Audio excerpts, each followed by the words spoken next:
Order, please. This regular meeting of the Joshua Basin Water District Board of Directors for September 2023 is now in session at 5:30 p.m., 17:30 hours.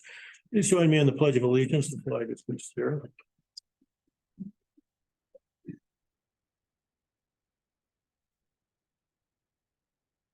I pledge allegiance to the flag of the United States of America and to the republic for which it stands, one nation, under God, indivisible, with liberty and justice for all. Thank you very much. Consideration of teleconferencing notifications or requests from board members. There are none, I assume. Since everyone's here. Determination of a quorum. General Manager Johnson, a roll call, please. President Sloan. Present. Vice President Doolittle. Here. Director Fick. Here. Director Carlsberg. Here. Director Short. Here. Thank you very much. We have a quorum. Approval of the agenda. Do I hear a motion to approve this evening's agenda? I make a motion that we approve the agenda. I'll second. Thank you very much. And we have a second. All in favor, say aye. Aye. Opposed? None. Motion approved. Thank you very much. Public comment. This is a time set aside for public comment on any district-related matter, whether appearing on the agenda or not. Under provisions of the Brown Act, the board is prohibited from taking action on items not listed on the agenda. At the discretion of the board president, however, comments on a particular agendized item may be deferred until that item is heard. Is there a public comment? Glenn, go ahead. Wait your name, 3 minutes or so. Thank you for the or so. Yes, sir. Good evening, board and staff and guests and everyone else. I appreciate the opportunity to address the board, and I do so with a lot of shame and embarrassment for this board and this water district. I'm glad to also see that legal counsel is present so that they can hear what I'm about to report. Like I said, it's a shame I'm here because I have to speak on the values listed right there on integrity, respect, and accountability. And these values right here are obviously being violated by your newly appointed, not elected, appointed board member, Mr. David Fick. I feel it's my duty and my obligation to file a complaint officially to the board about the unethical and slanderous behavior of Mr. Fick. His frequent postings on social media, particularly on our local community pages, are blatantly libelous, yes, libelous, divisive, and malicious. Many of which are obviously to promote his own personal and political agendas. Please let me read some of them to you all out loud. I have screenshots of all of these and more, and they speak for themselves. Quote, the corruption isn't as bad as in past times, but there are a lot of unethical things going on in our county government. The sneaky Cadiz County JPA approval was a very suspicious vote on the August 22nd consent calendar. Quote, I approached the head of county planning, Heidi Duran, and 3rd District agent, Glenn Harris. That would be me. It was both news to them that there was even this County Cadiz JPA agreement. News to us? No. The truth is, we both made it very clear that we are not there at that time to speak on this issue. Again, another post. At the county open house for land use, I talked to head of county planning and Glenn Harris of 3rd District Supervisor's Office, and they didn't know anything in large capital letters about the County Cadiz JPA project, which was followed by a couple of comments from other people, including one that says, That's frightening. That's libelous. Here's another good one.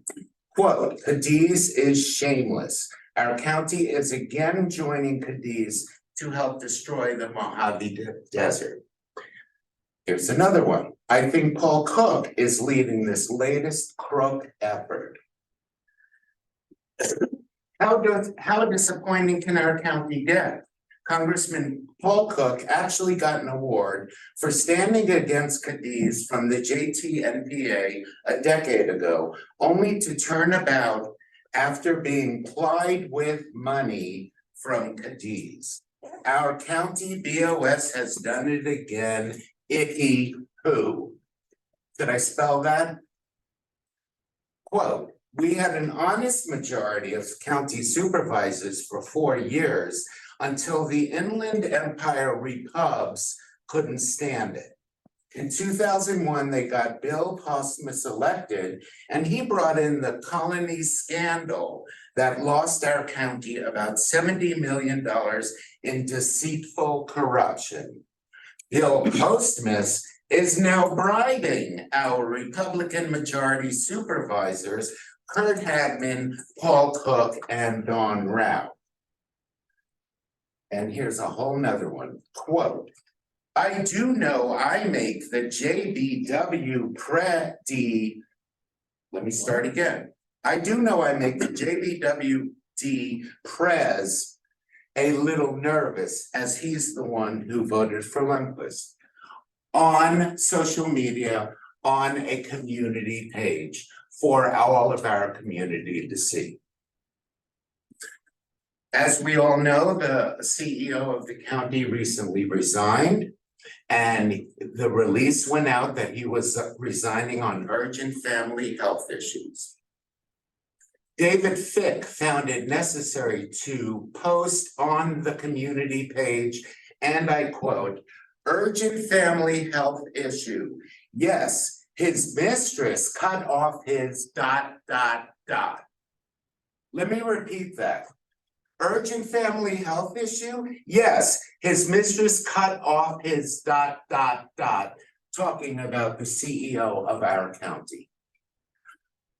Well, with the encouragement and support of many other friends and local constituents in our community, I'm standing before you and expecting that this is addressed and appropriately handled. I am embarrassed by this egregious behavior from our water district, and it clearly jeopardizes our relationship with the county, other civil government partners, and strategic partners and departments. Thank you for your time and attention to this matter. Thank you, Glenn. Any other public comments? Hearing none, public comment time is now closed. Consent calendar, item 6. Consent calendar items are expected to be routine and non-controversial, to be acted upon by the board at one time without discussion. If a board member would like an item handled separately, it will be removed from the consent calendar for separate action. The items we're interested in are the draft meeting minutes for August 16 this year, draft meeting minutes September 6 this year, and the check register for July. Is there a member of the board that would like to remove an item from the consent calendar for discussion? Yes, Which one? check register.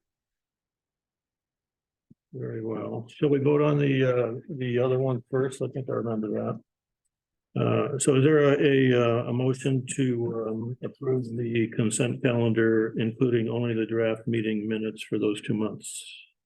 I'll make the motion. Second, I'll second. we're doing a vote on that. All in favor? All in favor, say aye. Aye. Opposed? Hearing none, motion carried. The check register now. Couple of quick things. Mr. Ellsberg, go ahead. I just wanted to point out for our recording, hopefully the public is now aware that it's on our, it will be on our website on a fairly regular basis. But they may not be able to actually see the check register. So just wanted to point out that the temporary labor is now drastically reduced because we have some permanent employees. Good to see them. And I had brought up that amount in the past, so I wanted to just make a point that it's now down nicely. There was under arborist services, there were 3 months or half, I guess, yeah, half months service in the demo garden, regular maintenance. And it's a little confusing because two of the checks were written on the same day for a different date. So I just wanted to point out that it's actually 3 different invoices. I had been a little confused and got it explained to me. And then I did want to point out also, we have 3 new Toyota pickup trucks that were purchased in July that were in the budget, and they were cost a little less than what we budgeted for. So I just wanted to point that out, and I'm glad we got some good vehicles. And that's all I wanted to say. Is there any further comments on the check register for July? Hearing none, is there a motion to approve the check register for July? I'll make the motion. Thank you. A second. I'll second. Very well, motion. All in favor, say aye. Aye. Those opposed, motion carried.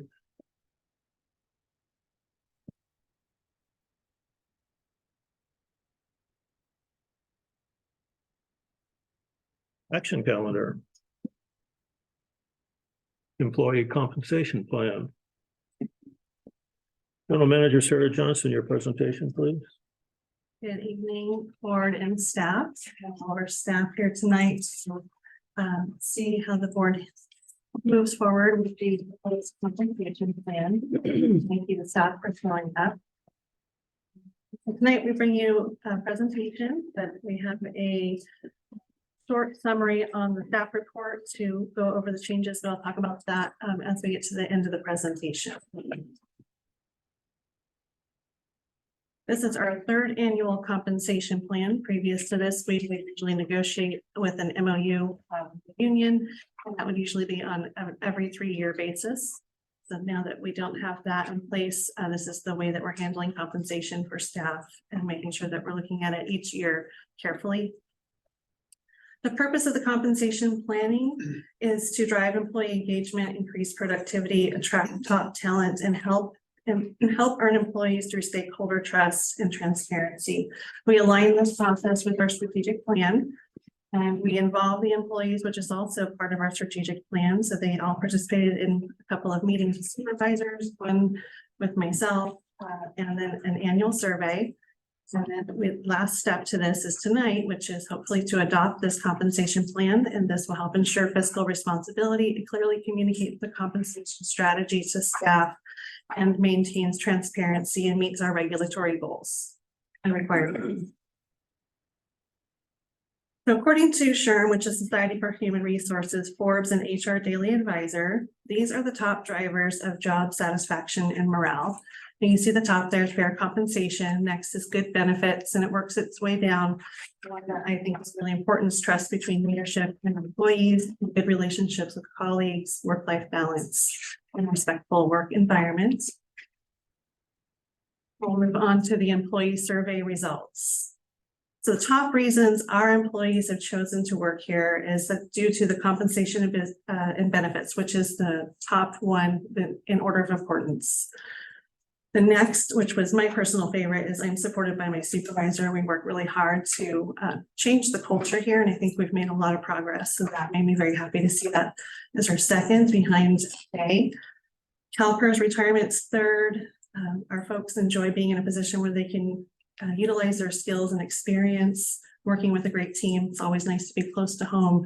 And then the ability to learn. We are a learning culture. We're learning every day. We're challenged with new challenges every single day, it seems like. Our job satisfaction question was also pretty impressive. Overall, we have a 95% average job satisfaction with our employees. And according to Pew Research, 51% of employees across the United States are satisfied. So I think we're doing a pretty darn good job. 37% somewhat dissatisfied and 12 are just very dissatisfied. And we didn't have anybody in those categories. So I'm thankful that we're in this position. That's one, another personal favorite.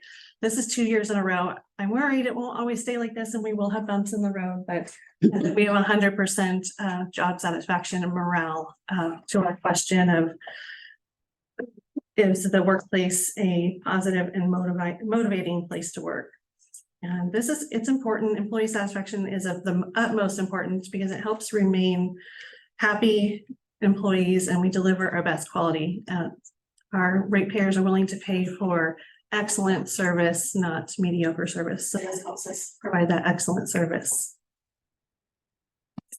Some of the comments that our employees put in the survey included a cost of living increase would help give everyone a morale boost. Another comment was to increase the tier 1 benefits. They had not seen an increase in tier 1 in about 5 years. Having a few steps different between the employee with 10 years of experience and a new one can be a little discouraging. So they've suggested an increase in longevity pay. The next one is again due to cost of living and inflation. And then the last one was thanking us leadership for their opportunity to respond to the survey, having a voice. In regards to compensation, our staff has chosen, of course, base pay is their top #1 most important, and that's followed by PTO health benefit contributions, 457 contributions and paid holidays. Next one is the CPI. So each year we look at this consumer price index and we collect it on the same month and same time each year, and that's how you get a spacing that's accurate each year to propose your next CPI. And this last year it was 9.5% in 2020. And this year, the newest CPI report for that same time frame is 3.2%. Now on to the proposal. So the proposal includes a COLA match to 3.2%. Health benefits, we're going to work on, we have 4 tiers right now. It's pretty confusing. Some of those would be to some legacy plans. So we don't have any current enrollees in 2 of them. So we're going to remove them. We're going to rename tier 1 to tier A, and that's just for internal purposes to help us not get confused with the different tiering systems. We're going to add $50 to that contribution, totaling $18.50 per month. Rename tier 3 to tier B and add $108.11 to the monthly cap, or a total of $2261.18. And I also want to point out that there was a bit of a savings to the district because we did qualify for incentive rates from JPIA, which we have not qualified for in the past due to those old legacy plans that allowed people to opt out. We don't have opt-out as an option anymore, so we are receiving a 4% reduction in our healthcare costs overall. The next increase is proposing moving the food allowance from currently $225 to a total of $350. And Director Doolittle has pushed for this. So part of this is staff's encouragement, but also specifically Director Doolittle. And then the last is longevity pay. So our salary schedule is 12 steps. Each step is 2.5%. And if employees do a great job, they can get to that top step in about 7 years. Currently, our longevity pay doesn't kick in until year 10, and it provides $20 a month. And then at year 15, provides $40 extra a month. And then at year 20, I believe it is, provides $60 a month. So this proposal will help with that employee reaching top step and then still be able to receive an increase in addition to that top step, and they're topped out of their job because of longevity. It also helps with succession planning because we keep people employed longer. So this proposal has, after 7 years of service, is $75 a month, $1,150 a month, and 15 years of $250 a month, and then maintenance of all of the other items in the compensation plan. That is the end of this report. If you have any questions, I'm happy to answer. Thank you very much. Comments or questions from the board, please. Vice President Doolittle. Well, we discussed a lot of this already, and I am, pleased with what the district is able to offer our employees. Find you very valuable here, and, I'm just delighted again that the survey results were so positive. And I was really glad to see that we addressed all of the items mentioned by the employees in the survey regarding the increase in longevity pay and the increased money given by JBWD for the health benefits, and then also the raise related to the CPI and COLA. So I'm glad things are going well here at the district and that we were able to do these things to support our employees and let them know that we appreciate them. That's all from me. Thank you very much. Director Jarlsberg. Yeah, I will also appreciate the positiveness of this and responsive to the employees' wishes, but also really happy that we're almost fully staffed, I think. We're getting there. Yes, we are, and I'm excited. I'm sure you are too. And I was wondering if we might have introductions, because there's some faces that I don't hear. Is that possible? Do we have time? If staff could introduce themselves Would you mind if we just went around and everyone? and say name and what your position is? I'd love it. Mercedes, could you start us? I'm Mercedes. I'm the billing and customer service supervisor. Nice to meet you guys. I'm Danny. I'm a customer support specialist. I'm Hillary. I'm customer support specialist as well. I'm Adriana and I'm the human resource and risk generalist. Yeah. I'm Penny. I'm the accounts payable tech. I'm Dan, construction and maintenance 2/mechanic. I'm Andrew and I'm construction maintenance 1. Jesus, I'm field 606. Field 36, sorry. We're on the CIRP supervisor. Billy Vincent, and I'm a field service technician. Sarah Johnson, General Manager. Joking. Keep going. Keep going. It's on the record. Jeremiah Nazardi, the director of operations. David Shook, director of administration. Autumn Rich, accounting supervisor. Ann Roman, Director of Finance. Lisa Thompson, Executive Assistant. Yay, We're missing thank a few you. tonight. And Kathleen Radnich. Oh, yeah.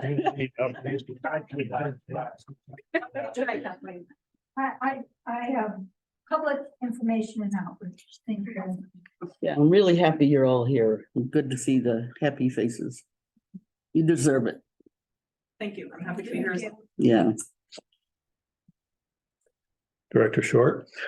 Yeah, I just want to say, I think this is the least we can do for you all. I'm really appreciative of what you all do for this community.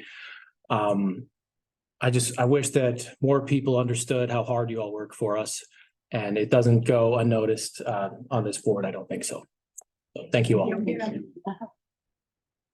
Director Fick. Most of this was wrangled through the closed session, and I'm in full agreement with how it happened. And I'm very appreciative of it looks like we have a little more than half the staff here. So thank you very much.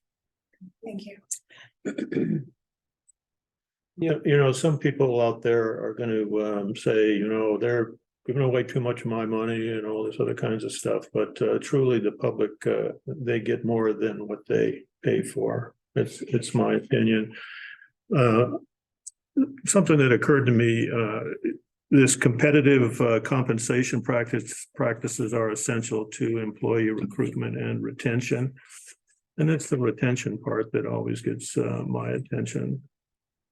With help from Jeremiah, I recalled that when we had the big leak a while back now, a month or more, there was Randy Little there. And Randy Little was invited to give advice on how to do things to increase the service in the area while we have a broken pipe and a well down and all the other kinds of stuff. And he, he retired a couple of years ago or something like that. Mhm. But he had institutional knowledge that he acquired over his roughly 20 years, I think, that he was with the water district. And that's one of the things that I think is critical when you talk about morale, salaries and benefits and stuff like that. You tend to retain people and they acquire day by day that institutional knowledge that helps this place run efficiently. And it contributes, it's a component of teamwork, really. And so that's why I like the idea of keeping competitive with our wages and benefits. And indeed, this pretty much simply follows inflation. And so that substantially, it simply maintains the buying power that folks acquired the last time we did this. It's not a raise per se, it simply keeps them at the same level of buying power that they had all along. And so I think it's extremely fair. And I think we're complimented that the staff has chosen to negotiate to deal with us, the board, and not have participation of an organized union group. Here, I think everybody benefits from that. And indeed, this is a good way to communicate too. It brings everybody together for some reason. I can't explain why. At any rate, just thank you very much. It's just an enormous respect that I have for everybody that works here. I watch you folks. In particular, I like to go out into the field and watch some of you running around on these leak sites. Another thing that happens too when you have not high morale that has occurred to me is that if you hire the right people, and lots of staff people are responsible for hiring the right people, it isn't just Sarah just signing off on stuff. A lot of people participate in that. And then the supervisors that are out in the field, they role model for the new people. And as a result, you end up with an employee that is going to have good attendance because he doesn't want to let the team down by being home to go to the river or whatever the guys I used to work with would like to do on their sick days, for example. Side story. But that key thing where they don't want to let their peers down is just it's just a tremendous quality, and we instilled that here, I think. Do we have any public comment on this, or anybody want to say anything? President Sloan, just one little thing to follow up what you're saying. Oh, in that case, go ahead. Well, on the report here, I don't think we mentioned it. It says this proposal includes an overall 3% increase, which is 3% under the budget, which I think is amazing. I didn't hear any more comment from anyone else. So is there a motion from the board to adopt resolution 23-1058 approving the employee compensation plan? I'll make the motion. Is I'll there? second. Thank you very much. Let's do a roll call on this, please. President Blowen, Aye. Vice President Doolittle, Aye. Director Fick, Aye. Director Jarlsberg, Yes. Director Short. Aye. Thank you. Thank you very much. Motion carried.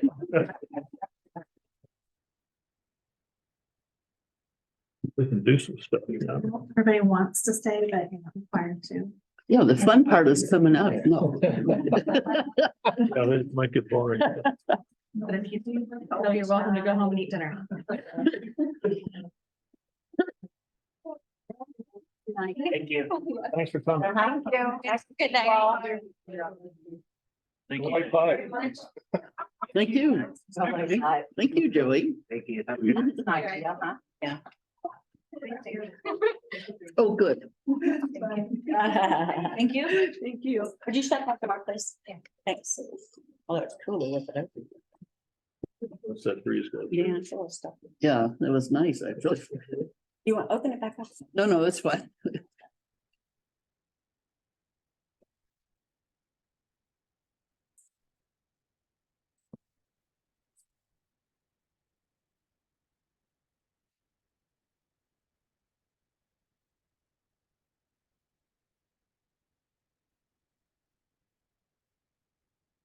You know what? There's a resolution attached to the last agenda item, so the resolution will need to be adopted. Okay, that's. Oh, that's the deal. I didn't hear that. Am I supposed to do something else? with that? There's a Right here. resolution for the employee compensation plan that needs to be formally Here. adopted. Give it to him. Can I waive the reading? So we'll have to review that roll call vote. Is that right, Jeff? Can you hear me out there? You can either redo it or you have to vote on the resolution. So whether it's a separate motion or whether it's amended to be part of that motion, either way would be fine. So while you approved it, we didn't notate that it was a resolution. Right, the number. Notate that it's a resolution and adopt resolution 12-1058, the employee compensation plan. So you heard it. Is there a motion to adopt a resolution 23-1058, the employee compensation plan, kind of? So moved. Okay. I'll second.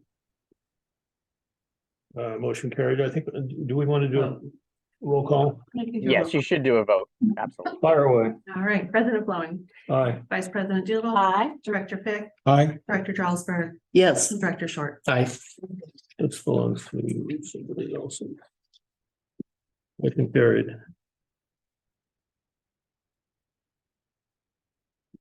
Going along, item 8B, new job descriptions, compliance coordinator and inventory technician. Right. Well, now that we have less people here, I'm a little less nervous. It's rocking for me too. All right, tonight I am bringing you two job descriptions for your consideration of adopting. Both of these are previously approved in the budget. We talked about them during the budget workshop, so I asked Adriana to stay so that in case I have any questions, because she was very much involved in developing these new job descriptions. One we'll talk about first is the compliance coordinator. And you'll have to excuse us. We went through a couple renditions of job titles. This is one that was the best to handle this.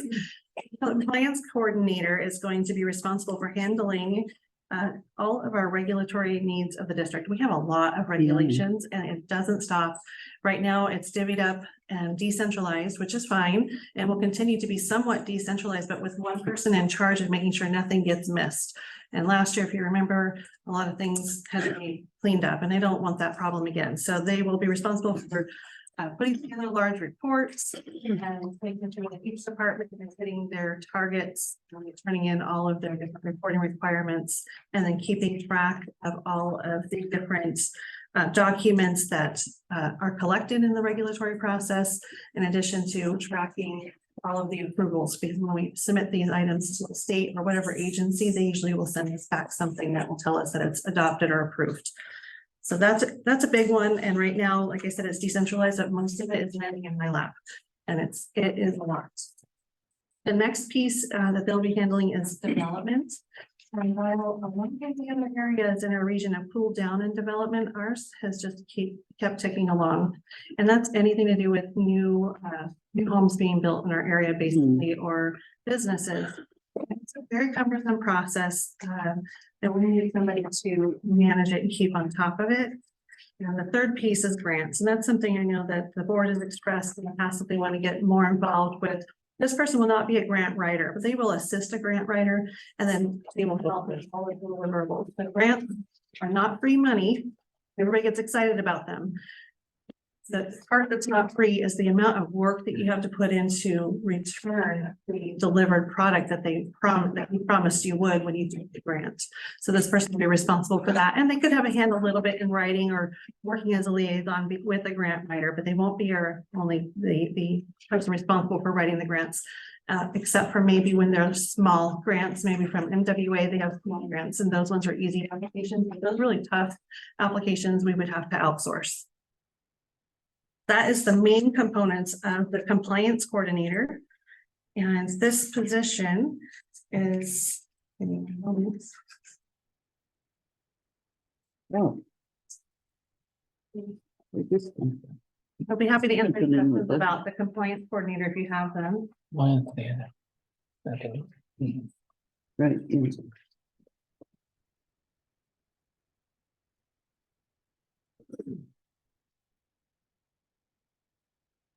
Appreciate that. Last part I want to say about the compliance coordinator is that it's Okay. proposed to be on range 24 of the salary schedule. This is what was budgeted. Starting at 64,956 a year and stopping out at 85,228 a year. I had Adriana do a compensation study with neighboring districts, and we found this to be about middle of the range for this type of responsibility for the job.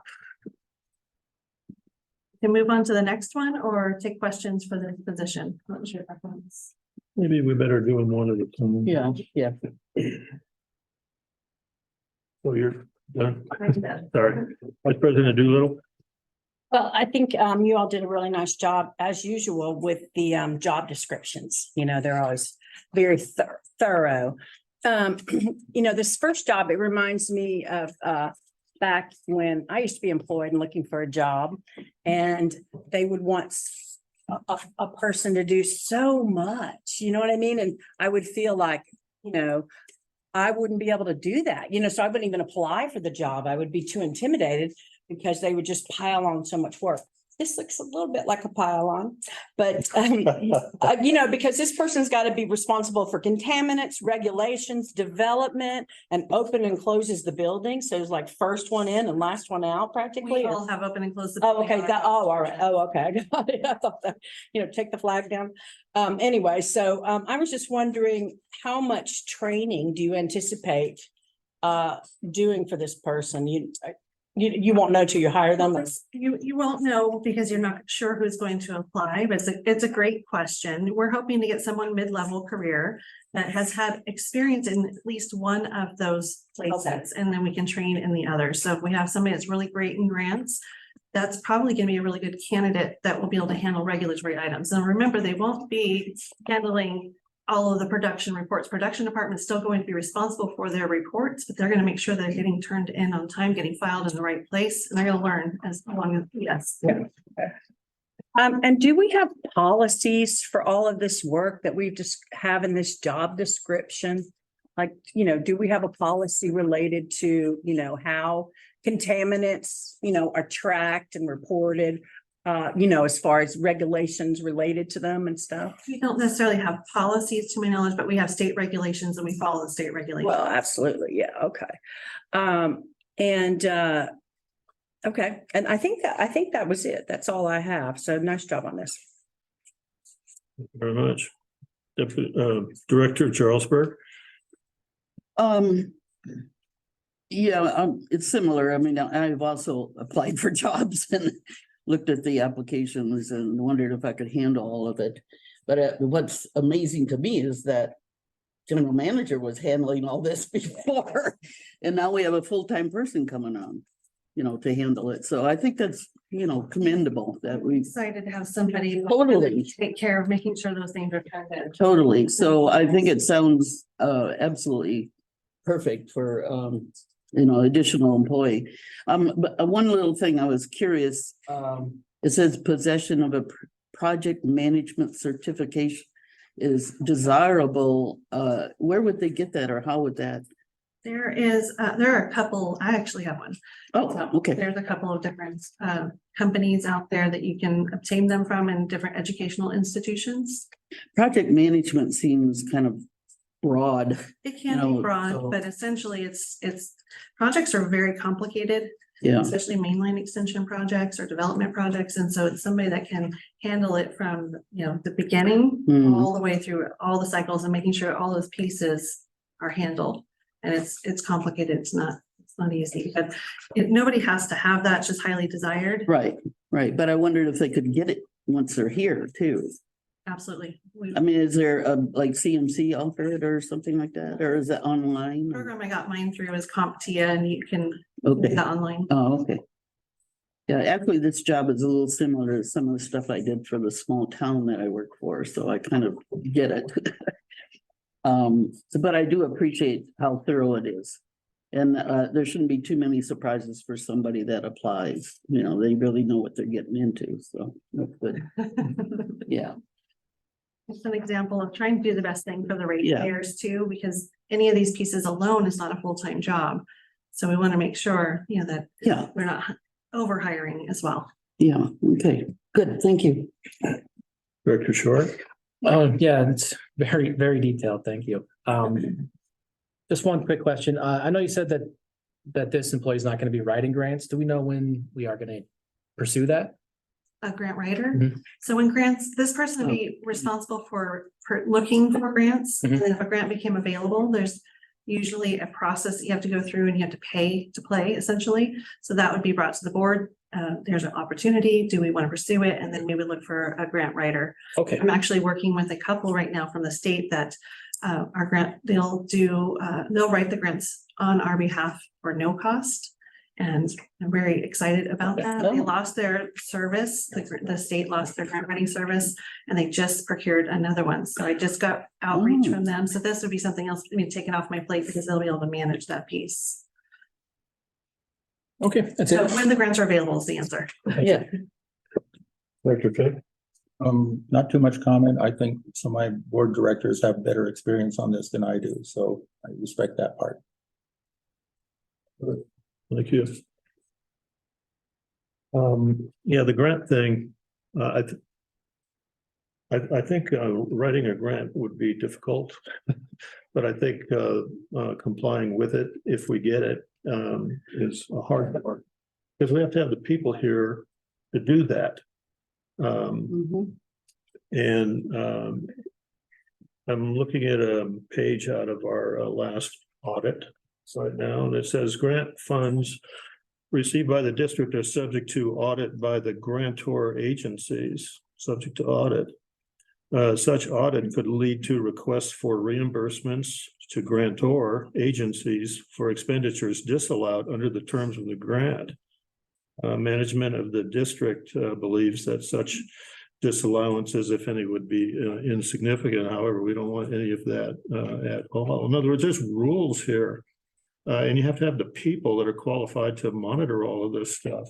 And we might not be talking about just one grant, there could be several. And they aren't necessarily free money in the first place, because simply getting the money means that you have to have the appropriate infrastructure to be able to use the money to do what you want to do. So that gets into hiring and where is somebody going to sit? Are they will it be in a truck? Or will it be at a desk? That kind of thing, who knows? This stuff is all hard.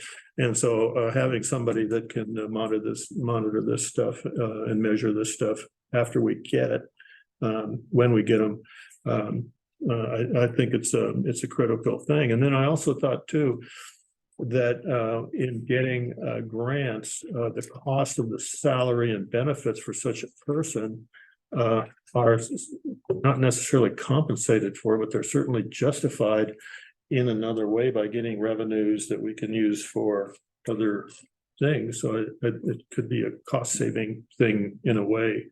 I have to think it through more. But something that caught my eye here was it's on page 41.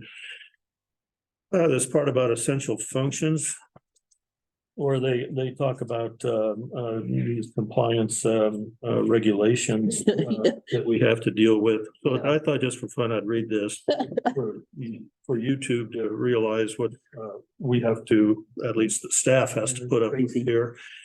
It's included but not limited to the National Pollutant Discharge Elimination System, Mojave Desert Air Quality Management District, State Water Resources Control Board, California Air Resources Board, Division of Drinking Water, San Bernardino, Environmental Protection Agency, National Environmental Policy Act, California Environmental Quality Act, CalPERS, EDD, which I think is Employment Development Department of the state of California, the IRS, and other applicable regulatory agencies. And the kind of stuff that people. That's why I use the phrase occasionally, we don't just make this stuff up. It's because these rules come from all sorts of people from all over the place, because we are a piece of government. This is real government. This isn't a club. So it's a community meeting or whatever. I'm not intending to diminish those. But this is a real government, and we have to play by the general government rules. And I just thought I'd put that part out. But we need people to do this, and that's all there is to it, in my opinion.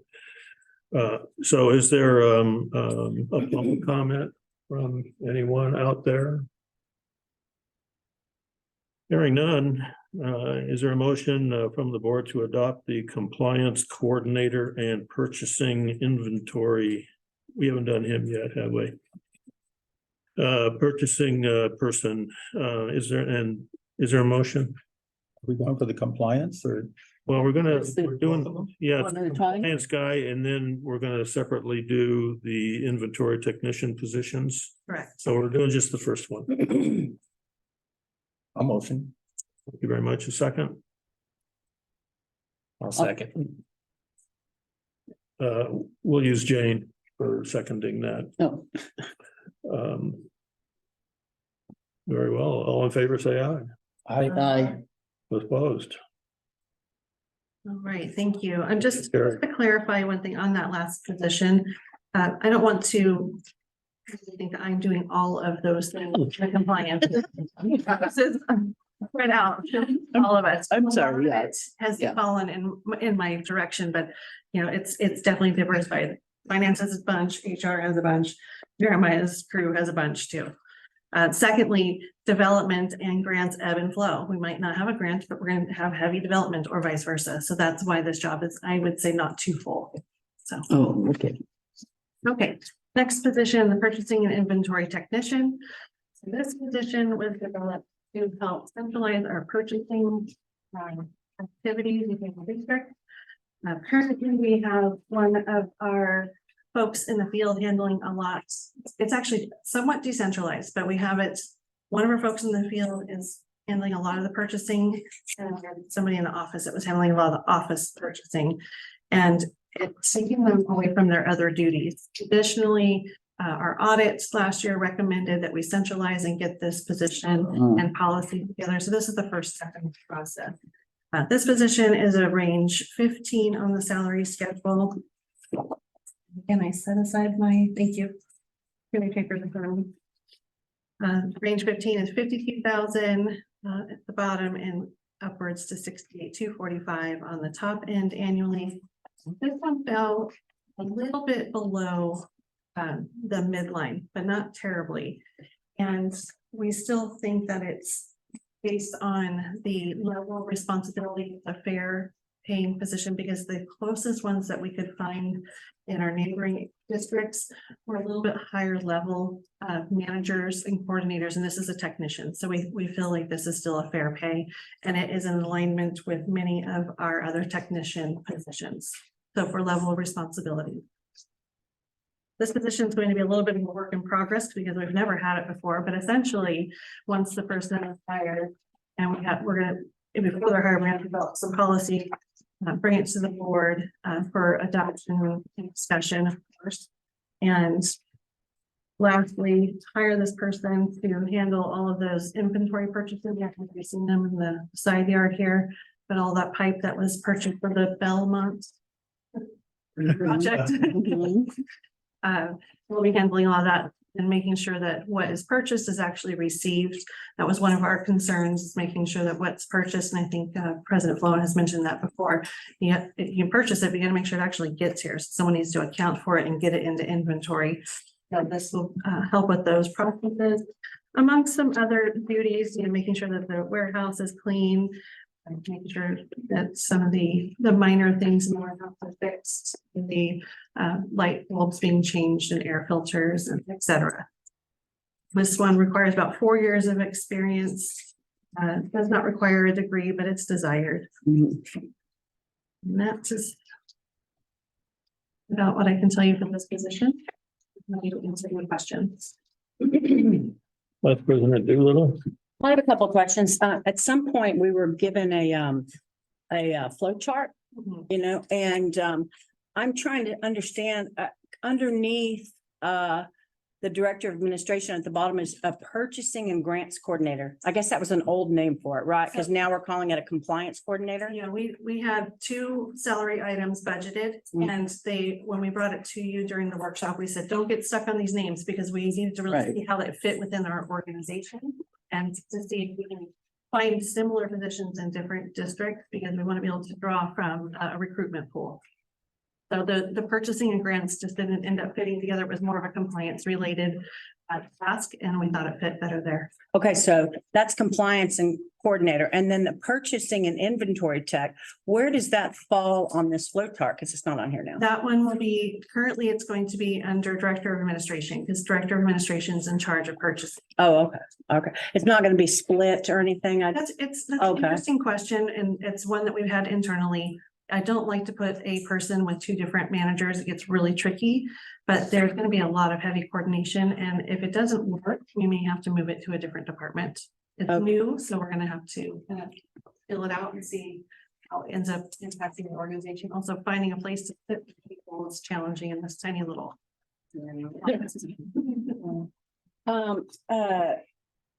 I was curious about one of the essential functions is to assist and maintain prevailing wages requirements. What does that mean? If we ever contract out to an external contractor to do work, they're required to pay prevailing wage, we're required to report that they're doing it. So they would put it into a system. I actually used to do that task here. So it's a system with the department, it's DIR, and we have in our contract, let the contractor know that they have to pay prevailing wage, and they're supposed to provide us with documentation, and then we upload it to the state. Ah, got it. Okay, great. That's great. I'm glad to know that that happens. The only other thing I noticed is because, I was, corrected earlier when I mentioned about opening and closing the building. There's no open and closes shop on this one. Thank you.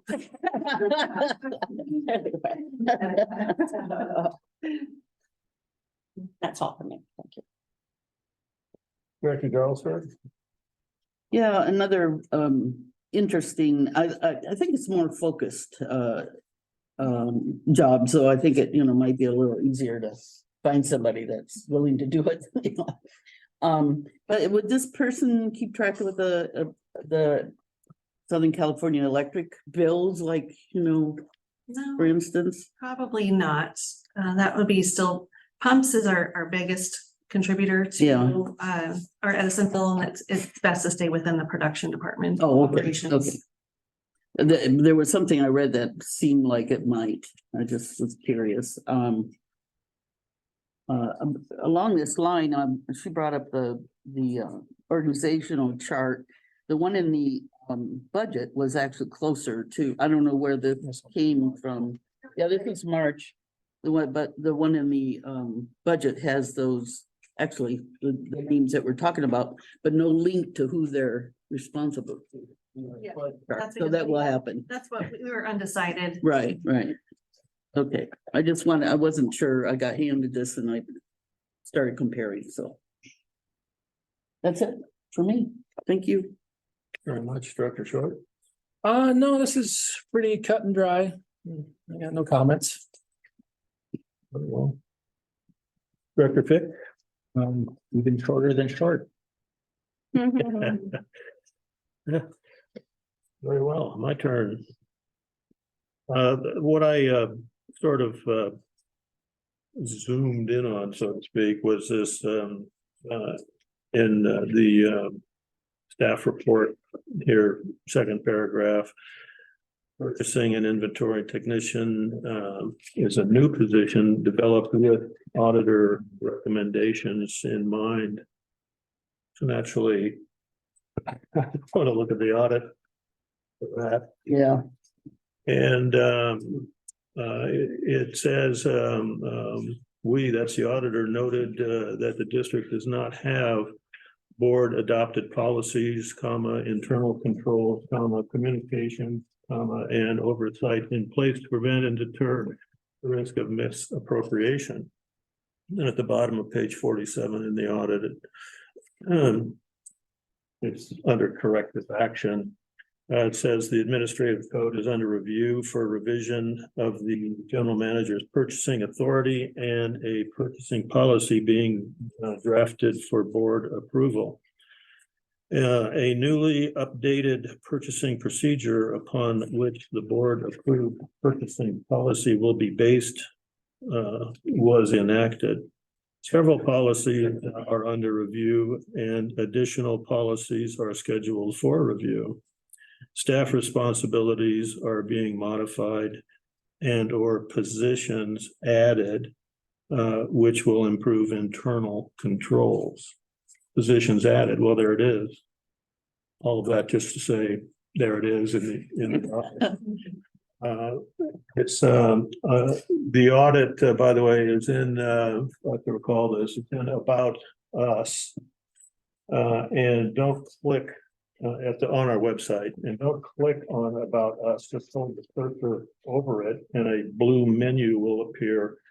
And in the lower right area, there'll be a title, Transparency, and the audit is there. And anyone, because it's on the web, anybody in the public can read all of this every at their convenience, or if they have issues or questions about what we're doing here. Yeah, we need this. We need this. It's especially now. You know, in the old days, it was Apple started this just-in-time type of inventory system, where they did not have gigantic warehouses filled with all sorts of parts and things that they could draw from all the time. Something was delivered, they picked it up and they used it. It was like that, bang, bang, bang, all the time. And in a way, because of the size of this organization and what our finances are and stuff, that's kind of what we did. We would buy in small amounts and then use the stuff. And because you can rely on a predictable delivery, and you wouldn't have a storage issue. Well, times have changed. There we do have a reliability issue, which means that I forgot what that, I just signed a $400,000 check for parts and stuff.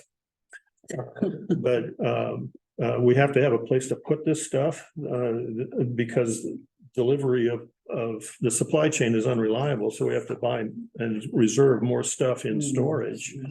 And so somebody has to account for that. And so that's why we're doing this too. We're going to have somebody physically looking at all of this stuff and seeing where it goes and such. So it's, you know, it's another one of those common sense thing. And the independent auditor says that we need to do this kind of stuff because we're not quite up to what they think our the standards should be. So this is a substantial effort. Enough said. I'm going to ask for a motion here when I find where I am. Is there a motion to approve the new position of inventory technician? I'll make a motion that we approve this new position of inventory technician. Thank you much. A second, please. I'll second. Thank you very much. Motion carried. Want a roll call?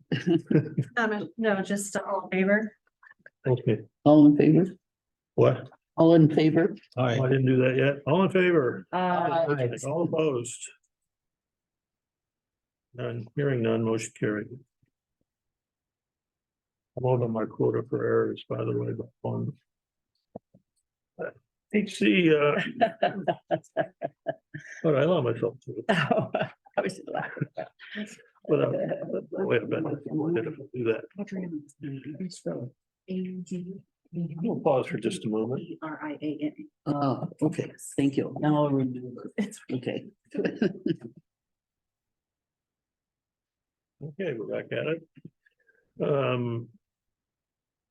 June 30, 2023, unaudited preliminary financial report. Director of Finance, Ann Roman, your presentation, please. Thank you. Good evening, everyone. We have preliminary unaudited 6/30/23 financial results for you tonight. We're going to focus on the year end, the fiscal year end, rather than looking at the quarterly results, which we usually tend to analyze more so. And at the last minute, I thought I should put together a little PowerPoint so that we can just try to touch on the high points here and hopefully save us some time in the process. All right, so we have our cash balances. That's nice. Yeah, so we have at the end of this fiscal year, 6/30/2023, we ended with cash of $17,663,328. And that is up from last quarter by 590,000 and up from the prior year by 1.757 million. And I just made a note also here that as of today, our cash is down to 16.5 million approximately. So you can see how this really does change very quickly. You've seen some of the large checks come through today, as a matter of fact. And so those cash balances change very quickly. But we ended in a very good place with great cash balances. We had 6.486 million in unrestricted, 4.229 million in legally restricted, and 6.9 million in board designated reserve funds. And with that, I will move on unless there are any questions on this topic. Okay. So we have development activities. So our cash has benefited greatly from development activity. Development tends to be very volatile, and so it's something that we don't budget for, and it is very active right now. Our results here for the quarter were 12 meters sold, including 8 in the wastewater area and 3 meter upgrades. But for the year, we actually sold 58 meters, including 30 in the wastewater area and 14 meter upgrades, for a total year-to-date revenue of 1.183 million. And that includes meter installation fees, water capacity, and wastewater capacity charges. Questions on that? Oh, and just by the way, if you want to follow along, I've snipped some of these out of your board packet. I noted the page number here at the bottom right. So, Oh, great. Thank you. Wow, that's wonderful. yes. I know it fluctuates a lot, Yeah. but how does this 1.183 compare to last year? The last fiscal year? The development activity. Yeah, the development, that's what I'm. I don't have a comparison. I believe we sold more meters last year, if I recall correctly, but I don't know what that number is. I think maybe that's something we should look at separately if we want to look at some historical development That activity. development, I think, is interesting to look at. Yeah, yeah. But I think it's come down a little bit, but I don't see it dropping off. I think it's continuing this fiscal year.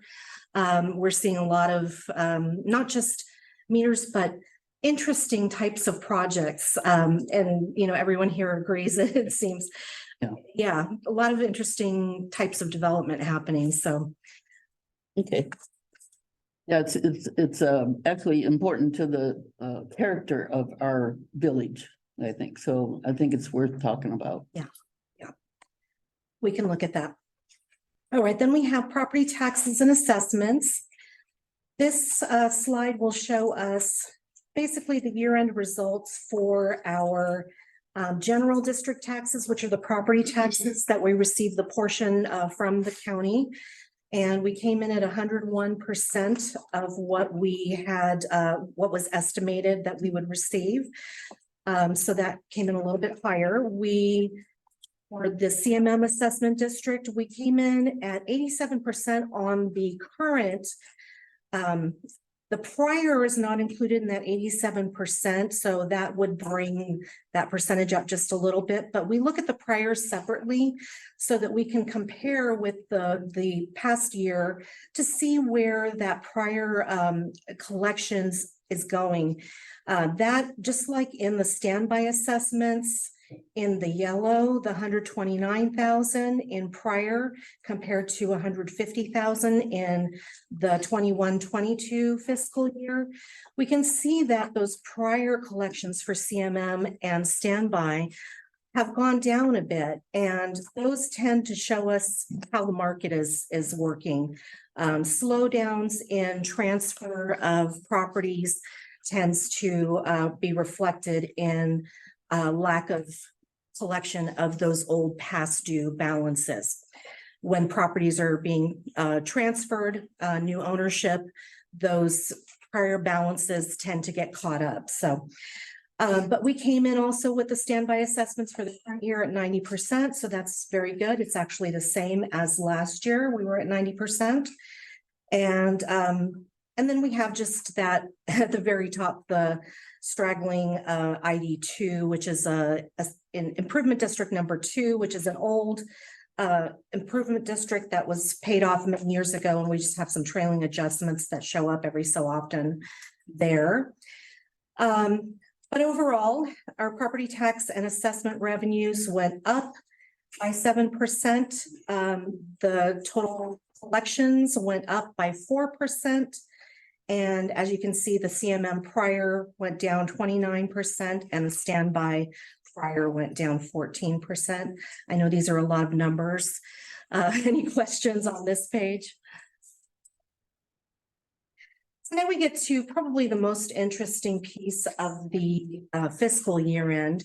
And again, I will remind you that this is preliminary. We're still, we have the audit coming up in 2 weeks. And so we're still doing rent adjustments to get everything ready for that.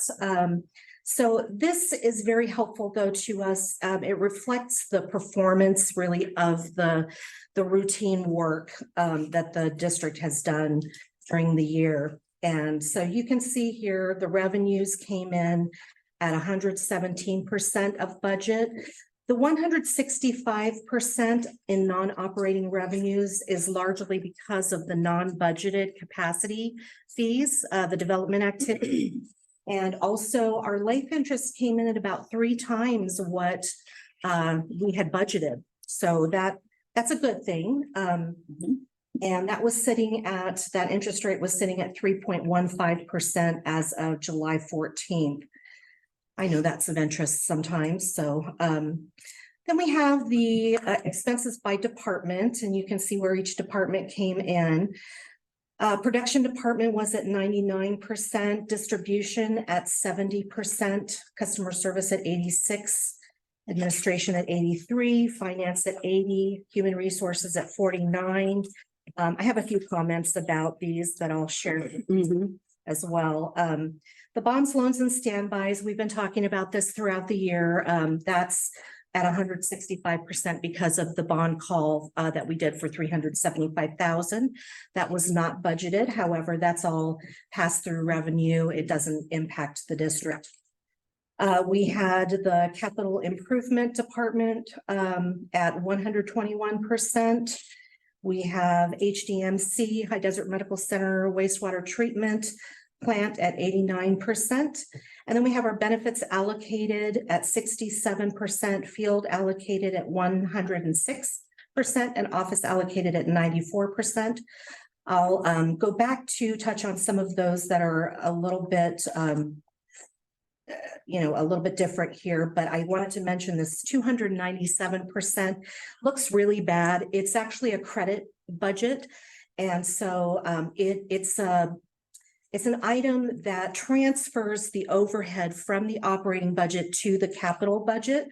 And so it's a negative against the operating budget, and it's something that we want to budget very conservatively. And in this case, we've allocated more costs back to projects, which is good. It means we're doing projects. So touching on a couple of these items here, we had production at 99%. Actually, I'll go to the next slide because let me back up just for a second. 91% was our total for the fiscal year, 91% of the 100% budget. We came in at 6.778 million in costs versus a budget of 7.484 million. And on the next slide, I'm going to show you a little bit more of the detail related to the expense accounts here. So for production, we had, and actually in several of these departments, we had some open positions. And so you'll see those percentages a little bit low, and especially with the human resources department, that percentage is low because that department was actually had the only position open during the fiscal year. And the temp labor that we filled partially in is coded to or captured in temporary labor. So that's not actually showing up within that department's budget. We have in production also an item we might want to talk about again a little bit. We touched on this in the finance committee. One of the items of interest in the production department was the pumping power. So the pumping power came in over budget. This is something that, if you recall, we struggled with with Edison billing us properly throughout this year. They were very behind. So I think it was a difficult account to monitor. But in addition to that, there were a few things that happened this year, and I'll let Jeremiah weigh in on this. But we brought well 14 back online, and that was probably a big factor in where we landed there. So in the detail, you will note that the budget for power came in at 501,000. And the budget was 330,000. So that was quite a bit over, but we have some work to do there as far as the next year's budget, the 23-24 budget. We're going to be looking at that, perhaps bringing an amendment to that budget as well. And I don't know if Jeremiah would like to say words. Yeah, a big part of that was well 14. We upsized the well, so we upgraded the size of the well and the capacity for it, along with the 4-watt program. And that was really difficult to account for in budget when we brought that well back online. So since that is our highest producer, we have since kind of, we don't run it as often now. So we try to piggyback and spread that load between those 3 wells just to keep that power cost down for the future.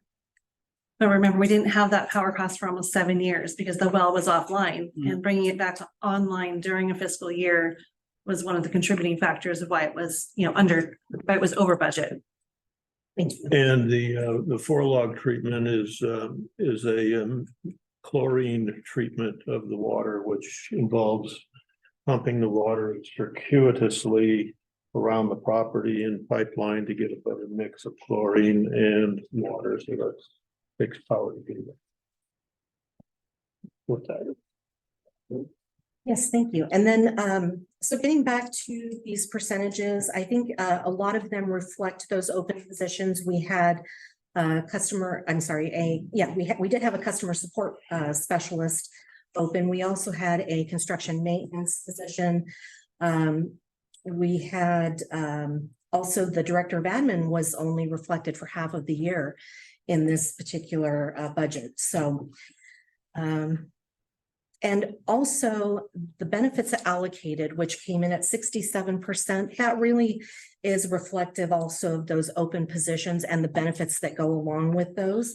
Some of the savings were a result of having used temporary labor during this period of time while we searched for new employees. So, but again, in all, we came in a very good position, 91% versus 100% of the year.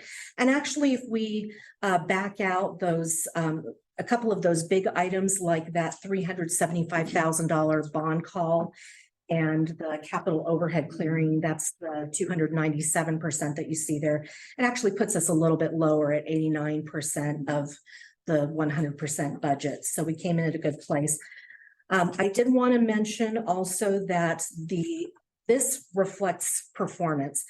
At fiscal year end, we are expensing some items like the reports and studies that the auditor required or mentioned to us last year that they would require us to do this year. So that will be increasing our expenses in certain areas where those capital assets moved to expense accounts. And so that would impact these percentages if we looked at them later, but that's not a reflection of performance. Any questions on this page? President Flo, and I have a few questions. So I'm trying to understand this, when you say the expenses, and then it says, you know, I'm not very good with budget stuff. I have to caveat it like that. But this 99% open position, I don't understand what the open positions relationship is to this 99%. What does that, what does that mean? So, okay, let me give you a little bit of detail on that, and that will probably help. So in the production department, we budgeted for 1.898 million. We came in at 1.872 million. And that is the 99%, but within that department's cost, we didn't have the water quality specialist position filled. So that would have reduced the cost to that department. But remember, we also had the over budget situation in that department, which offset each other. The over budget with the power for pumping, which falls in that department. So that open position, every open position, to some extent affects. Oh, right. Okay, I got it. But some of those positions, remember, are split among departments. Yes. So one position could affect multiple departments, one open position. Okay. And then this, I had another one. Oh, okay. Yeah. So when you say at one point you were talking about the capital overhead clearing, and you said this was transfers overhead to capital budget, that is transferring the salaries and not the labor hours for a project? The salaries and benefits are directly allocated to the projects. This is other types of overhead, such as building costs and Xerox machine costs. So we have general and administrative overhead, and that is also attributed to some extent to projects. Depreciation.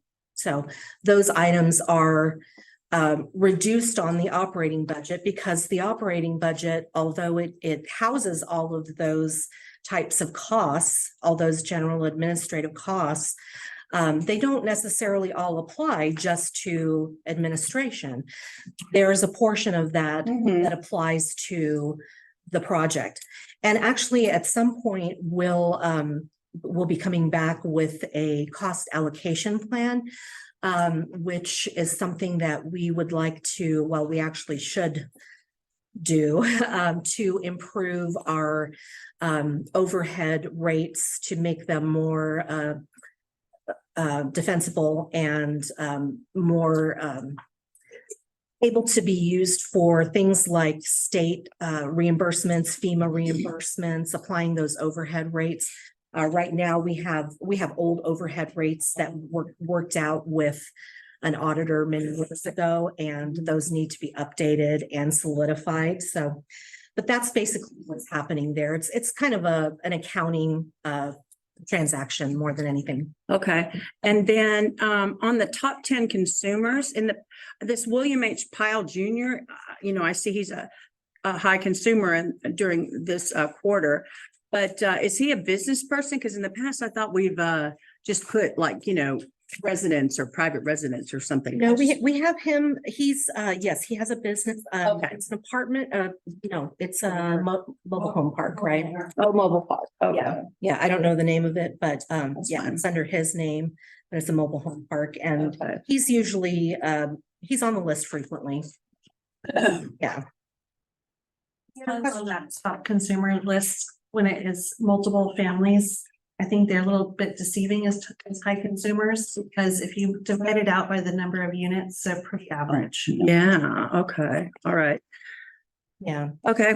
I mean, that's, yeah, it's true, but it's also, we have schools and other institutions that, yeah, they're serving multiple people, so. Yeah, so any other questions on the operating expenses? Well, I just had this question regarding consumption. So we're saying that our consumption is down 12.58%. Yes, so our consumption is down from last year by 12.58%, and it's down from the prior year by 13.01%. So I did include also this larger table at fiscal year end. So you have that in your packet. On page 61. Okay, great. Yeah, and this goes all the way back to 2013 and gives us a bigger snapshot of what the billed consumption has looked like over this period of time. You can see it drop in 2015 and the year that the conservation mandates began. Drops and then kind of creeps back up again, and then drops again in 2020 with COVID, then creeps back up again, and then this year it's down. Not sure why. Weather can be a factor, conservation focus can be a factor. Lots of things to consider there and why that might happen.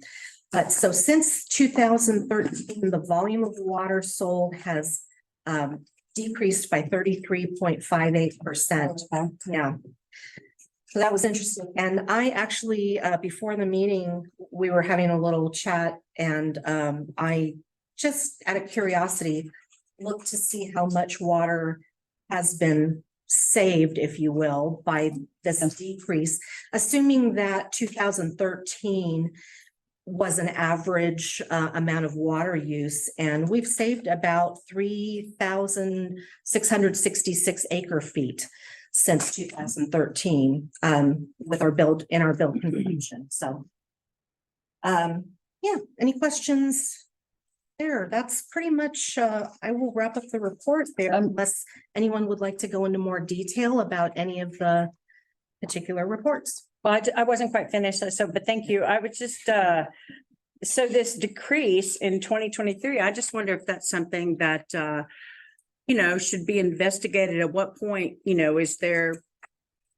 concern or that we need some sort of an explanation? Because my explanation for this would be the fact that we have a preponderance of short-term rentals, and people are just staying in those a short amount of time, like on a weekend. And then tons of them, because I've seen from my personal experience, are empty during the summer. And so there's no one using any water. To me, that makes sense. I would like to know why this is. It's an interesting question that we asked too, but we have, based on some discussion and looking at some of the accounts, we're seeing lower Airbnb vacant. We're seeing more vacancy in Airbnb, and people are back to work and not working from home. They're not at home all day using water. I think those are two contributing factors for 2023. All right. And then, I know that we're looking at AMI, this automated meter information, or whatever the I stands for. But, I imagine then that's going to help us see the actual usage by residents. And then I imagine there'll be an algorithm. We could easily tell if something's a short-term rental and be able to actually track that over time. That would be ideal. I think that's how it should work. I think that's how it should work. The problem is that not everyone tells us they're an Airbnb. No, we'll be able to tell by the fact that it's empty. You know what I mean? Over years, like a couple of years, every summer it's empty, or something. We could assume. I have a lot of residents here that they're not here in the summer, or they are here in the summer. So I understand that. So it's not. It wouldn't be a perfect science. But if you see that it's only being used on the weekends and it's empty during the summer, there are some conclusions I think we can come to. Especially if you look at it for 2 or 3 years, then you're going to know. Anyway. Thank you. Yeah, we would definitely have more data. Yes. Yeah. Director Jarlsberg. Yeah, I have a few things too. We were talking about overhead, and I just wanted to point out that as we keep track of get it more precise what the overhead is, which I think you're talking about.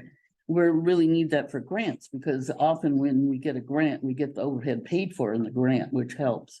So we need to know what percentage to put into the grant. So just wanted to add that. And I want to understand, you were saying something about the state mandate for reduction of consumption. Did you say it started in 2013? 2015? 2015? Yeah. Oh, okay. But you said It's on the reduction chart. is- The chart. 61. Yeah, I'm sorry. The chart starts in 2013. Our data starts in 2013 here. But in 2015 is when the conservation mandates came into play. And so you can really see the drop. there. And from that year, 2015, 33% reduction, or was it from 2013? Okay, so we don't really know what reduction has happened since the mandate. That's what I'm concerned about that.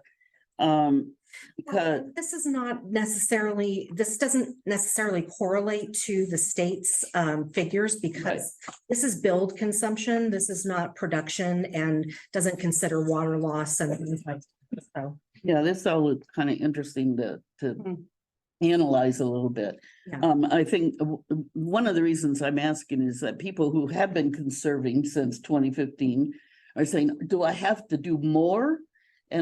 But they don't realize that it's not the individual that we're looking at, it's the overall consumption in the district. And the district is really responsible for that reduction as by the state, is looking at us. So I'm not quite sure what to do with those people that are saying, I have to water my trees. We had some of that during the rate discussion or increased discussion. Anyway, I'd like to maybe at some point discuss that just a little bit more, how, and also at our recent meeting we went to, there was some discussion about the state mandates, and that they're loosening it a bit because of, which I think is part of why we reduced the amount, is more moisture came to us over the last year in a natural sense. So that helped. We didn't have to water what yards we have as much and things like that. And I think that the outdoor consumption is actually greater than indoor consumption. Isn't that kind of what we discovered in some of these studies? And in the desert, we have these swamp coolers to deal with too. So there's a lot to talk about, I think, as to why these numbers go up and down. They're pretty complex. I'm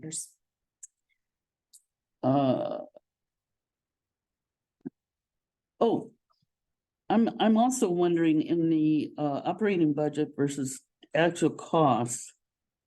Sometimes I try to come up with a statement that I might give to someone I'm talking to about the district, like, how much is our district budget? What's the bottom line? And I see so many different bottom lines here. I'm not sure, is it 17 million? Is it 10? Is it 11? What is our district budget? it's a good question. And we have the same issue when we're filling out paperwork. Yeah. We ask a general question sometimes, and you need to have a little more information to give the right answer. And so our operating budget is 7.484 million. That was the budget for the operating expenses. That does not include the capital budget. So the capital budget was in addition to that. And so usually when you get that question, they want to know what the operating budget is. Okay, so it's 7.5 approximately. About 7.5. Okay, that sounds like a good number. Budget. Okay. All right, and then you're saying that we're getting ready to be audited in October? Yes, the first week of October will be our fall field visit. We had our spring field visit, I think in May, was it? So they always come out twice a year. They do different things at those two different times. And so they'll spend about 3 to 4 days with us, depending on how quickly they get through their work.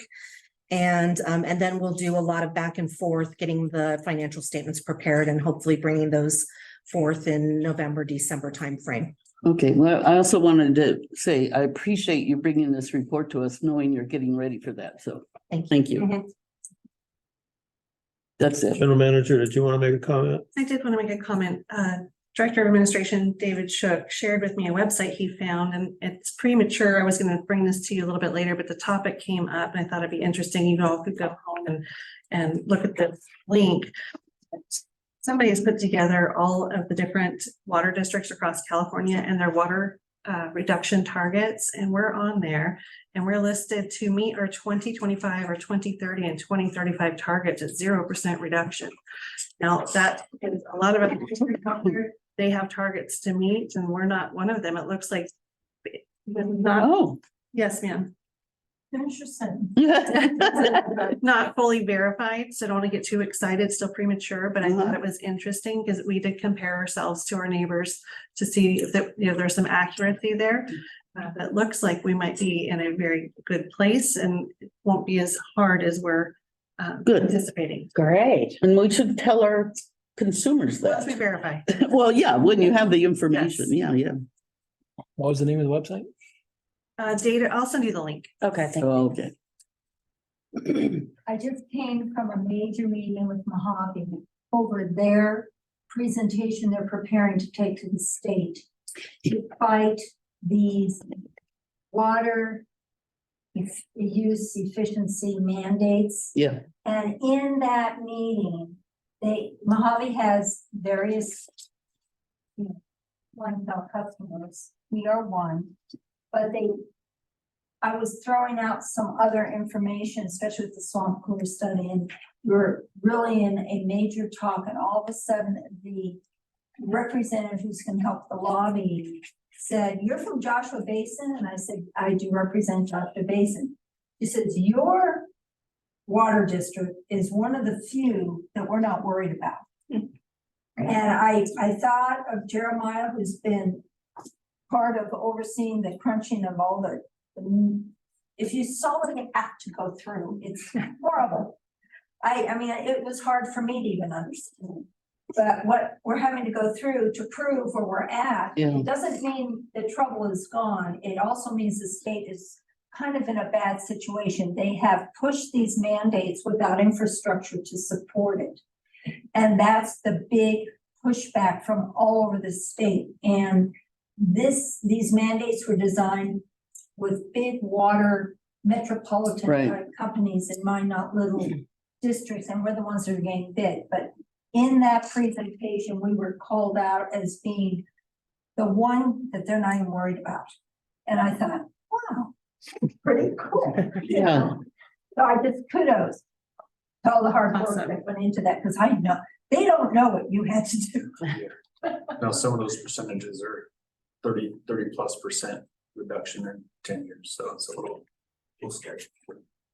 For other districts, well, that's a hard target. Yeah, to meet, I for just, sure. I wanted them to realize that desert doesn't fit into one size means all, Doesn't. you know, it's really different. That is part of the argument that's going forward with how we're a disadvantaged community and sometimes severely disadvantaged, and there was no provision for that. The swamp cooler use, they don't know what a swamp cooler is. Right. I mean, it went on and on in this meeting, and they're just putting together their case as a lobbyist to go forward. And there's many other factors. And we're not going to benefit from it at all. So the fight is on. The electric companies have stronger lobbyists than the water company. That is part of the issue.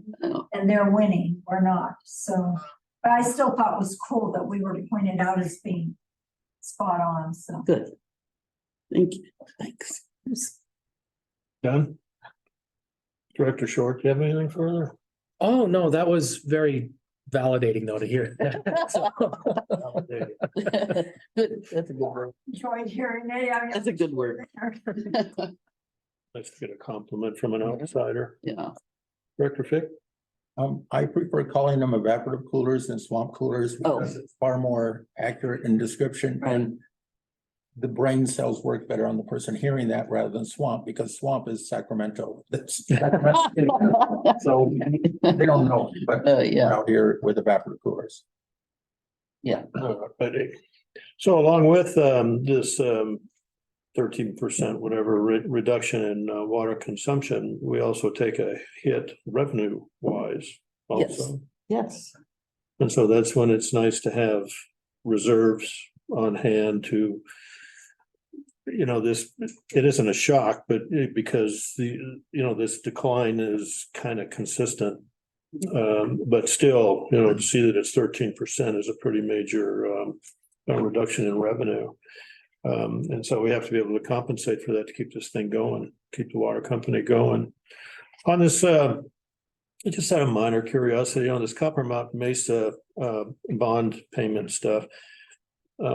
People who own property would be paying their property tax bills probably every day of the year. Major division and deadlines is two. You make two payments, but they can make those payments over periods of time that the county is accumulating, treasurer, I guess, accumulating the money. How often do they deliver that money to us to make the bond payment? Is it like twice a year or something? Oh, no, we get several payments throughout the year. So I want to say we get a schedule at the beginning of the year with all and payments, but probably 6 times a year. Does that sound about right?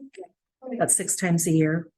And then somebody else then contributes so to speak, an interest charge on the bond also, so that we know if we're paying on the interest or on the principal. This is part of what NBS does on our behalf, the administrator of the CMM bond. So they keep track of all those payments. They keep track of the delinquencies. They send out, they discuss with us and then send out delinquent notices to help keep those payments current, more current reminders, if you will, for those folks. And then we have a report that we receive every twice a year, I think, after those due dates pass. And so we do keep track of them just to see what's happening with those delinquencies. But as far as the interest goes, it's predetermined. It's the interest on the bond. It doesn't change. The county, though, does assess for late payments. They do assess a late fee. The county it's because the county collects on our behalf. And so they do assess a late fee for that purpose when the payments are late. But remember, the county also doesn't accept partial payments for property taxes. They have to pay everything that's on the property tax bill in full. And I don't know if that answered your question. Yeah, that helps. Okay. That helps a lot. Oh, do we have a public comment? Good. Yeah, she's marvelous, isn't she? She's a good teacher. Oh, if nothing further, do we have a motion to receive the There more to her report? It was just for information on So you're done, aren't you? I'm done. Yeah. Unless you have questions. A motion to accept an audited preliminary financial report. I'll make the motion. Second, I'll second.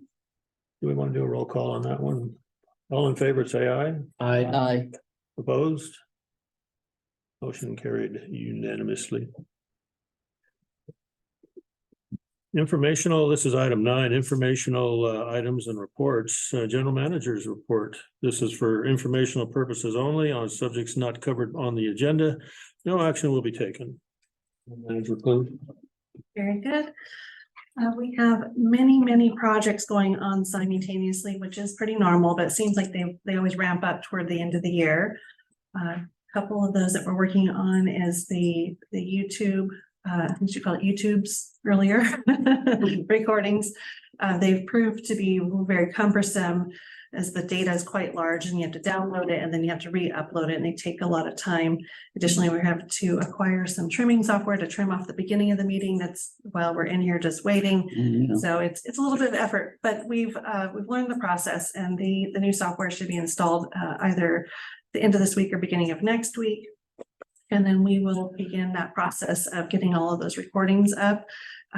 Once we're up and going, it won't be so bad. It's just because we're behind, getting them all up there. But going forward will be easy once we get there. The next that was already touched on is the annual audit is underway. And, we've already reported that we'll have our on-site the first week of October. It's a routine process. But I just wanted to note that it's an enormous undertaking for our finance team. And thank you very much for all of the effort that you've put into it. It's a lot of work. Next, I want to talk about pipeline recharge. We share pipeline capacity with High Desert Water, Bighorn, and San Bernardino County coming down Old Woman Springs Road from Mojave Water Agency. And right now, none of the other agencies are taking water. So we've been able to ramp up our recharge from 1,100 gallons per minute to 3,200 gallons per minute, which is a lot of water. Wow. But it's really interesting. We're fortunate to have a system that can take such a large volume of water and handle it, and that we can take advantage of that full capacity while we can, because in just another few weeks or so, High Desert will begin taking theirs, and then we have to slow it back down again, which will probably slow down to about 1,700 gallons per minute when High Desert begins theirs again. Since August 22nd, we've taken 283 acre feet of water, and by the end of this calendar year, we anticipate that we'll have taken the whole fiscal year's budget of nearly 1,100 acre feet. Based on last year and this year's recharge, we are seeing a rise in the aquifer of just under 4 feet at well 11 and 14. That's very interesting. We've been pretty even for many years. Maybe a 3/4 of a foot drop each year. We've tried to recharge nearly as much as has been used in consumption, but we've increased this year. So this calendar year, we did our recharge for last fiscal year at the beginning, and now this fiscal year, we're doing it at the beginning of the fiscal year. So in this calendar year, by the time it ends, we'll have taken close to about 3,000 acre feet in this calendar year. And then next calendar year, we'll work on a water banking project with Mojave Water Agency, and that will be banked water in their name, and that contract will come to the board before we get to that point. I missed a word. What, Contract will come to the board before that point on what? on water banking. Banking. Okay. And then we'll, at that time, start working on next year's budget, fiscal year's budget, and start working on the recharge. So quite a bit of recharge, trying to take it while it's available, because there's some years where we're not going to have this quantity of water available. And they really want us to take it because they have it and they're losing it. So one of the reservoirs that they store water in, they're getting spillover, and that water just gets lost. So, we want to make sure that we can help them, and it ultimately helps us by taking that water. And it's interesting to see the rise in the aquifer, something that we're going to monitor very closely, because we don't want to have any issues because of that. But it's kind of exciting too to see that we're not depleting our water resources. And last, I just wanted to remind everybody on the board that we have a retreat training on October 4th from 9 to 2. The regular meeting that day will be canceled in lieu of the special meeting. Should be a nice day that we can learn a little bit and build the relationships and understand board roles, responsibilities, and staff roles. Is that a public or a closed meeting? It's a public meeting, cannot be closed. There's very few items in which you can have a closed meeting. And there's homework. You want to remind us? There is pre-work. So please do your pre-work homework before you get to the meeting. It only is about 2 hours of time, and you can break it up into smaller segments. If 2 hours is too much.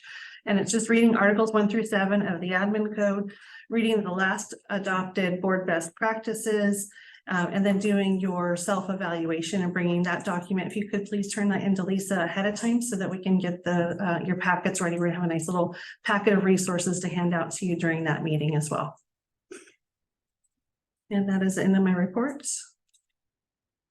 Thank you very much. On the, did we resolve the contract issues with MWA on the banking and kind of that. So there's no issues per se, but the contract for that pipeline is still underway, and it's complicated because there's so many agencies involved. But we're meeting approximately every 2 weeks out, trying to get them to come out here. But we've been meeting in Apple Valley to negotiate the terms and conditions of that contract. I imagine it will probably go through the end of the year before we get to something that's more finalized, and of course needs to go to legal counsel for review. And then to the advisory board that President Fluin sits on for their review, and then to each of the different boards that are involved in the pipeline. So that would be High Desert Water District, our district here, Bighorn, and San Bernardino County also has a little piece of it as well. Oh, It is underway. It's a long process, especially when you're involving multiple agencies. It Yeah. doesn't move fast. But the good news is we made a lot of headway the last meeting, and I'm starting to see a little bit of momentum now. So if we can keep it going, that would be great. But you know, the holidays are upon us too. We'll be here before we know it. don't say that. That always Oh, slows me down. But they're not too far off. No. Thank you very much. You're welcome. Director reports and comments for informational purposes only on subjects not covered on the agenda. No action will be taken. The board may provide staff with requests for future agenda. Vice President Doolittle. Well, we attended the ASD CSD meeting recently, and I'm gonna there were couple other board members there, and I'll let them speak to that. But I was just gonna mention, I took some training on September 12th, and it was a webinar, and it was from CSDA. And it was related to parliamentarian rules. And just a couple things. One is, the rules are the contract between the board member and the organization. And I didn't know this, in 1953, California was the first with an Open Meetings Act, and then the rest of the country followed. And anyway, so there were just some really interesting things from this course, and I recommend it to others. Thank you. Thank you. Director Jarlsberg. Yeah, I did attend that meeting Monday evening too. And I'll let someone else talk about it. It was Go ahead, Jane. You can do it. I don't remember anything. No. There was some complaints of the food. No, I don't know. I like to go because it's a chance to network, and actually, at my table were Marina was at my table and a couple other people, and it was a chance to chat with them a little more, which I appreciated. I attended, I wanted to say I sat in on the pipeline meeting and was impressed by it. It was a very concise meeting. I thought it was good. I had a chance to talk to a couple of the presenters afterwards. That one was from the county and one from MWA, and kind of talked about this issue of the desert not being lumped into the rest of California because we're so unique. And anyway, I thought it was very interesting. I'd like to, and I'm glad it was local so I could sit in person. Appreciated that.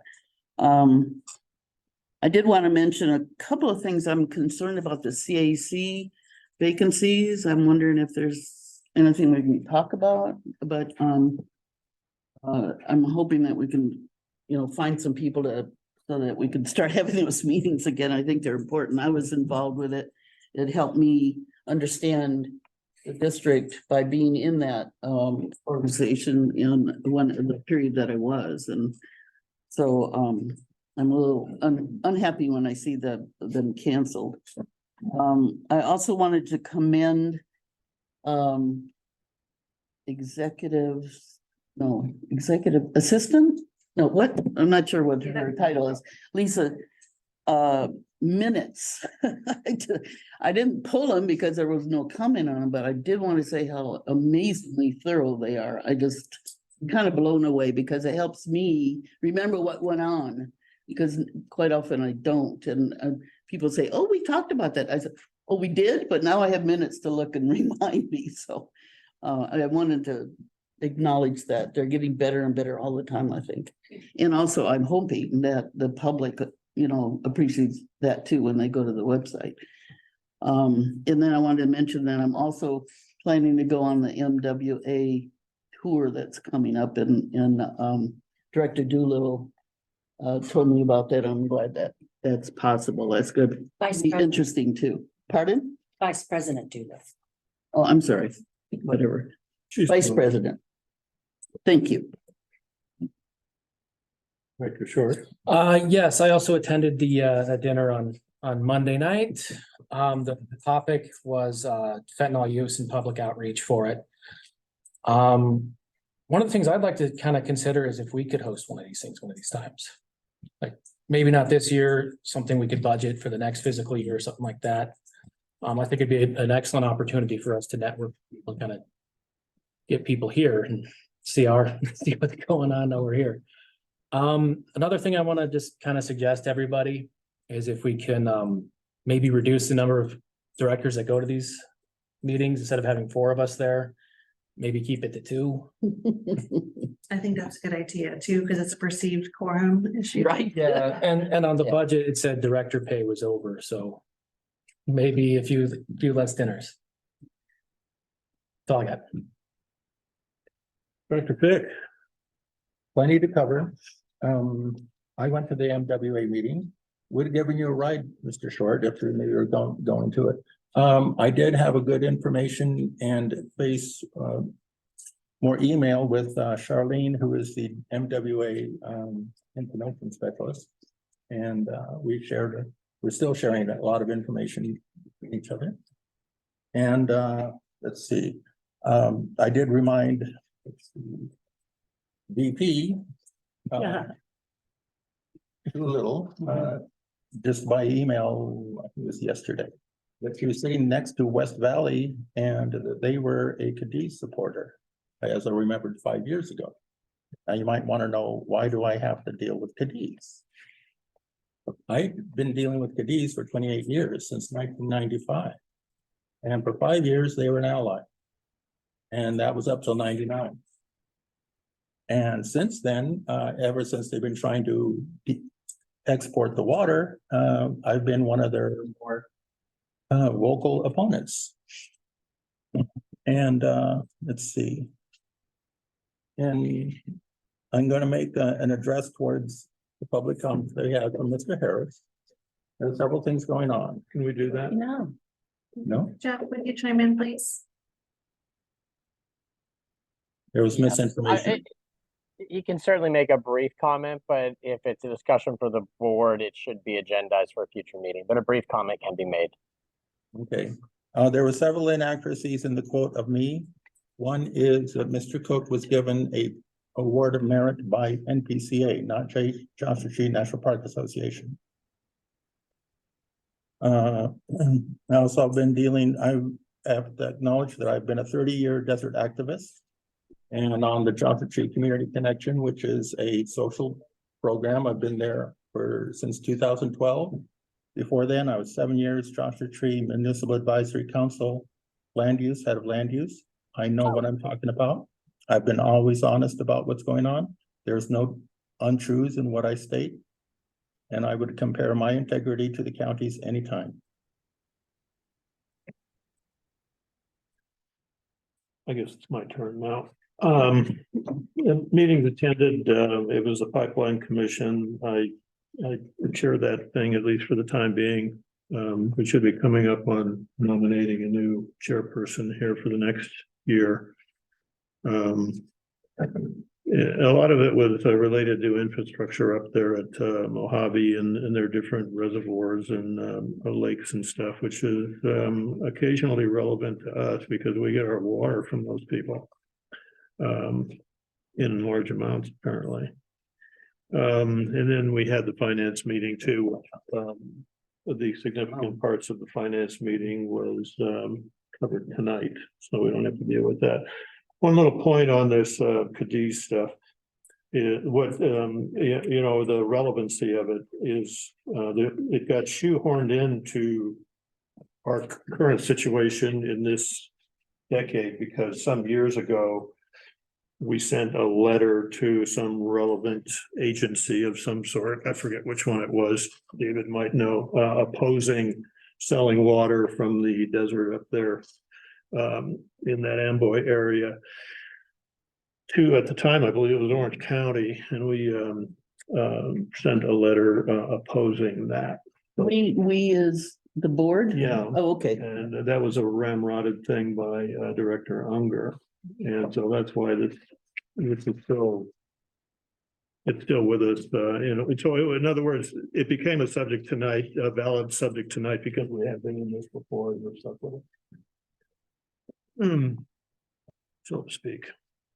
Well, there was a resolution in 1999 also against it. Is that what it was, 99? The first one, yes. Yeah. I was around then, doing something.